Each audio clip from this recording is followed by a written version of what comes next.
Hello everyone, welcome to my channel. आज हम 19 अगस्त के करंट अफेयर्स डिस्कस करेंगे। तो देखते हैं इसमें क्या क्या इम्पोर्टेंट है, क्या क्या खास है।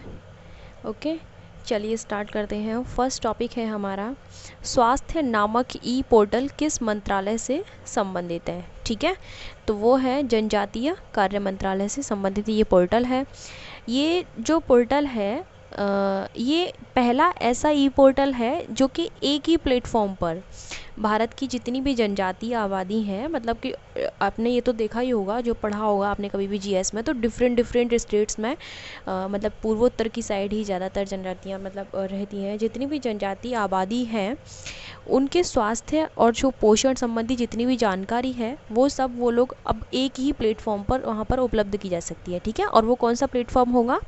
ई पोर्टल। ठीक है, मतलब जो पोर्टल ये बनाया गया है उसमें, जिसका नाम ये आपका है ना स्वास्थ्य, इस पोर्टल का नाम स्वास्थ्य है। ठीक है, तो वहाँ पर आप मतलब कि वहाँ पर सारी जानकारी उपलब्ध हो जाएगी। ओके, नेक्स्ट है, हाल ही में डेथ वैली में विश्व का सर्वाधिक तापमान रिकॉर्ड किया गया है।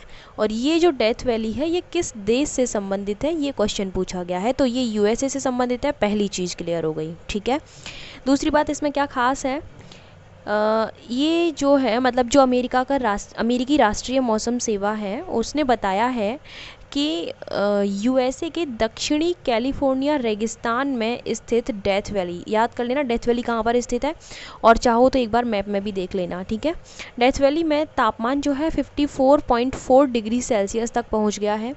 विश्व मौसम विज्ञान संगठन के अनुसार डेथ वैली में 10 जुलाई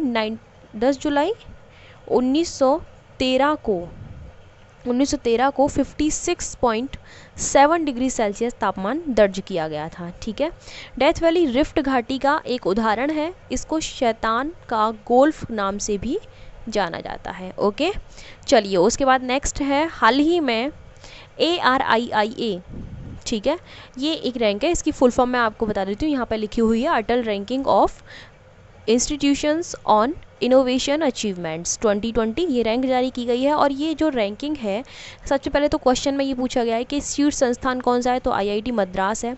ये रैंकिंग जारी की है हमारे जो वाइस प्रेसिडेंट हैं, यानी कि जो उपराष्ट्रपति हैं, उन्होंने ये रैंक जारी की है। ठीक है, तो जान लेते हैं कि और बाकी की क्या क्या रैंकिंग रही है, कौन कौन है संस्थान इस रैंकिंग में। शीर्ष संस्थान आईआईटी मद्रास है, उसके बाद आईआईटी बॉम्बे है, आईआईटी दिल्ली है।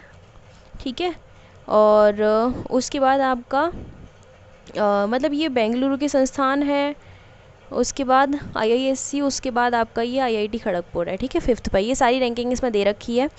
इस रैंकिंग में निजी संस्थानों की श्रेणी में ओडिशा के Kalinga institute of industrial technology यानी कि KIIT शीर्ष रैंकिंग पर रहा है। ठीक है, अगर निजी में पूछा जाए, निजी संस्थानों में, तो आप इसको बताना, आप इसका नाम याद रखना। बाकी की बस ये 1 2 3 रैंकिंग आप इसमें याद रखना तो इनफ है वो। ओके, चलिए किसने हुआ है ये मतलब इस रैंकिंग में, आप बाकी सब और कुछ तो इम्पोर्टेंट है नहीं है। नेक्स्ट है आपका, हाल ही में किसे सीमा सुरक्षा बल का नया महानिदेशक नियुक्त किया गया है। किसे नियुक्त किया गया है? राकेश अस्थाना को। इनके बारे में कल हमने एक न्यूज़ पढ़ी थी, अगर आप लोगों को याद हो तो, कि ब्रिक्स में जो क्या बोलते हैं उसको, कौन सा वर्किंग था मैं भूल रही हूँ उसको, जो भी अवैध तस्करी वगैरह होती है, जो भी नशीले पदार्थों की, तो उसकी एक बैठक हुई है अभी हाल ही में। तो उसमें जो भारत का प्रतिनिधित्व किया था वो किसने किया था? राकेश अस्थाना ने ही किया था। ठीक है, कल मैंने वो न्यूज़ कवर की थी। चलिए तो जान लेते हैं, IPS अधिकारी राकेश अस्थाना को सीमा सुरक्षा बल BSF का महानिदेशक नियुक्त किया गया है। BSF 1 दिसंबर 1965 को अस्तित्व में आया था। इसका उद्देश्य देश की सीमाओं की सुरक्षा करना है। BSF विश्व का सबसे बड़ा सीमा सुरक्षा बल है। इसका नियंत्रण केंद्र सरकार के गृह मंत्रालय के पास होता है। GS का पॉइंट है, कुछ भी है कि कब वो अस्तित्व में आया, कुछ भी चीज़ है वो सब कुछ इसमें कवर कर लिया है, तो अलग से कुछ बताने की नीड है नहीं है। नेक्स्ट है, पहली बार विश्व सौर प्रौद्योगिकी शिखर सम्मेलन का आयोजन किसके द्वारा किया जाएगा? तो वो अंतर्राष्ट्रीय सौर गठबंधन के द्वारा किया जाएगा। ठीक है। कब किया जाना है ये? 8 सितंबर 2020 को पहली बार विश्व सौर प्रौद्योगिकी शिखर सम्मेलन आयोजित किया जाएगा। इस शिखर सम्मेलन का उद्देश्य क्या होगा? ऊर्जा को सस्ती बनाने के लिए चुनौतियों का समाधान करने के लिए दुनिया के वैज्ञानिकों और इंजीनियरों को एक साथ लाना। ठीक है, ये इसका उद्देश्य होगा इस सम्मेलन का। अंतर्राष्ट्रीय सोलर गठबंधन की शुरुआत भारत और फ्रांस ने मिलकर नवंबर 2015 में COP21 COP21, ठीक है, कॉन्फ्रेंस ऑफ पार्टीज 21 संयुक्त राष्ट्र जलवायु परिवर्तन सम्मेलन के दौरान की थी। इसका मुख्यालय हरियाणा के गुरुग्राम में राष्ट्रीय सौर ऊर्जा संस्थान में स्थित है। यह ऐसी पहली अंतर्राष्ट्रीय अंतर सरकारी संधि है जिसका मुख्यालय भारत में स्थित है। इसके बारे में पहले भी पूरा एक वीडियो में बता चुकी हूँ और दोबारा से मैंने यहाँ पर नोट कर दिया है, लेकिन मैंने लास्ट टाइम नोट नहीं किया था, मैंने अपने मुंह से सब कुछ बोल के बताया था और अभी यहाँ पर मैंने सब कुछ इसके बारे में नोट कर दिया है। ओके, चलिए उसके बाद नेक्स्ट है, विश्व का सबसे लंबा पियर ब्रिज किस राज्य में बनाया जा रहा है? तो मणिपुर में बनाया जा रहा है। ठीक है, भारतीय रेलवे मणिपुर राज्य में दुनिया का सबसे लंबा पियर ब्रिज का निर्माण कर रहा है। इस पुल की कुल लंबाई जो होगी वो 703 मीटर। यह पुल 141 मीटर ऊंचा है। इसने मोंटेनेग्रो यूरोप में 139 मीटर लंबे माला रिजेका पुल के रिकॉर्ड को भी पीछे छोड़ दिया है। ठीक है, इससे पहले जो था और रिकॉर्ड जिसका था वो ये था।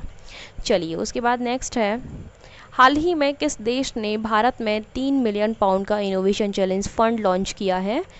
तो that is Britain. Okay, Britain ने भारत में 3 मिलियन पाउंड का इनोवेशन चैलेंज फंड लॉन्च किया है। कोविड-19 और जलवायु परिवर्तन से निपटने के लिए उद्योगों और शिक्षाविदों में भारतीय वैज्ञानिकों का समर्थन करने के लिए ये फंड लॉन्च किया जा रहा है। किसके लिए लॉन्च किया जा रहा है? सब कुछ यहाँ पर लिख दिया है, जलवायु परिवर्तन के लिए और नेक्स्ट है कोविड-19 के लिए। ठीक, नेक्स्ट, हाल ही में समुद्री उत्पाद निर्यात विकास प्राधिकरण द्वारा गुणवत्ता नियंत्रण लैब कहाँ स्थापित की गई है? पोरबंदर में स्थापित की गई है। कहाँ है पोरबंदर? गुजरात में है। गुजरात के पोरबंदर में समुद्री उत्पाद निर्यात विकास प्राधिकरण द्वारा गुणवत्ता नियंत्रण लैब स्थापित की गई है। इसमें और ऐसा कुछ खास नहीं है, बस यही क्वेश्चन मिलेगा कहाँ पर स्थापित की गई है। ठीक है, हाल ही में विख्यात शास्त्रीय गायक पंडित जसराज का निधन हुआ है। वो किस घराने से संबंधित थे ये पूछा गया है, तो मेवात घराने से वो संबंधित थे। ठीक है, तो जान लेते हैं इसके बारे में क्या दे रखा है कि इनको क्या क्या कौन से इनको अवार्ड्स मिले थे। पद्म विभूषण से सम्मानित महान शास्त्रीय गायक पंडित जसराज का अमेरिका के न्यू जर्सी में निधन हो गया है। ठीक है, मेवाती घराने से ताल्लुक़ रखने वाले पंडित जसराज ने न सिर्फ भारत बल्कि दुनिया को शास्त्रीय संगीतों के सुरों से सुरों की छाप छोड़ी थी। इनका जन्म कब हुआ था? 29 जनवरी 1930 को हरियाणा के हिसार जिले में इनका जन्म हुआ था। ज्ञातव्य है कि पिछले साल इंटरनेशनल एस्ट्रोनॉमिकल यूनियन यानी कि IAU में ने मंगल और बृहस्पति के बीच में पाए जाने वाले एक ग्रह का नाम पंडित जसराज रखा था। ठीक है, क्या नाम रखा था? पंडित जसराज। चलिए उसके बाद नेक्स्ट है, हाल ही में चेतन चौहान का निधन हुआ है। कौन थे वो? वो एक क्रिकेटर भी थे और वो एक राजनीतिज्ञ भी थे। ठीक है, तो आपका आंसर ये उपयुक्त दोनों हो जाएगा। उत्तर प्रदेश सरकार में कैबिनेट मंत्री और पूर्व क्रिकेटर चेतन चौहान का निधन हो गया है। ये वर्तमान में नौगांव सीट से विधानसभा के लिए चुने गए थे। ठीक है, विधानसभा के सदस्य चुने गए थे। तो आज के लिए सिर्फ इतना ही है। अगर आप लोग ये सोच रहे हो कि मैंने कुछ अलग से नहीं बताया, इतना जल्दी कवर कर लिया, तो देखिए इतना सब कुछ इसमें लिखा है। अगर मुझे अलग से ही बताना होता, बाकी काफ़ी ज़्यादा चेंज आ गया है इसमें, सारी चीज़ें नोट करने लग गए हैं हम लोग। तो आप लोग ये मत सोचिए कि कुछ अलग से नहीं बताया है। अगर मैं अलग से बताऊं तो या तो केवल ये क्वेश्चन लेकर आऊँ, मैं केवल क्वेश्चन को ही डिस्कस यहाँ पे करूँ, बाकी सब कुछ मैं खुद बताऊँ।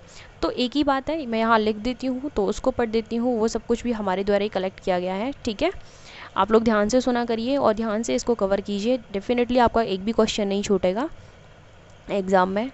And thank you so much. PDF के लिए आप लोग इस नंबर पर, हाँ कुछ लोग कमेंट करते हैं कि या फिर मेरे को स्पेशली पूछते हैं कि पीडीएफ किस तरीके से मिलेगा, तो आप लोग इस नंबर पे डिस्कस कीजिए, वहीं से आपको पीडीएफ के बारे में पता चलेगा कि किस तरीके से आपको पीडीएफ मिल पाएगी। ओके, क्योंकि वो पेड है, ठीक है, सबसे पहली चीज़ आप जान लीजिए वो पेड है।